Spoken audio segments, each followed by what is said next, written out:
এইটাই ইসলাম নয়। এখান থেকে এখানে আসলাম মানে ইসলাম একদম আমার পরিপূর্ণ ঢুকে গেছে, বিষয়টা এমন নয়। আমাদের বড় চিন্তা করতে হবে। তাওহীদ, দিন দিন তাওহীদ বাংলার মাটি থেকে মানুষ শুষে নিচ্ছে। তাওহীদ তো শুষে নেওয়া হচ্ছে অনেক আগ থেকেই। তাওহীদ তো পানির মতো শুষে নেওয়া হচ্ছে অনেক আগ থেকেই।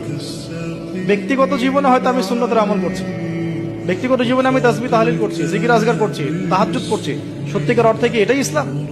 ইসলাম বলতে এতটুকুই বোঝায়? তো এই জিনিসগুলো আমাদের একটু বড় করে ভাবা উচিত।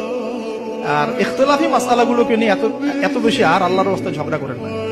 অলরেডি মসজিদ ভাগ হতে হতে হতে হতে আমরা মানে এমন একটা সময় ছিল যখন সবাই বলতো যে এইগুলা বাতিল, এইটাই হক।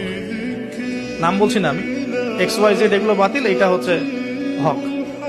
পরে দেখা গেলো হকের মধ্যে হক, হক ক, হক খ, হক গ, হক খ এগুলো শুরু হয়েছে। আর আপনি কোথায় যাবেন? তো এখানে একটা ভালো দৃষ্টিভঙ্গি এরকম যে আমরা সবার প্রতি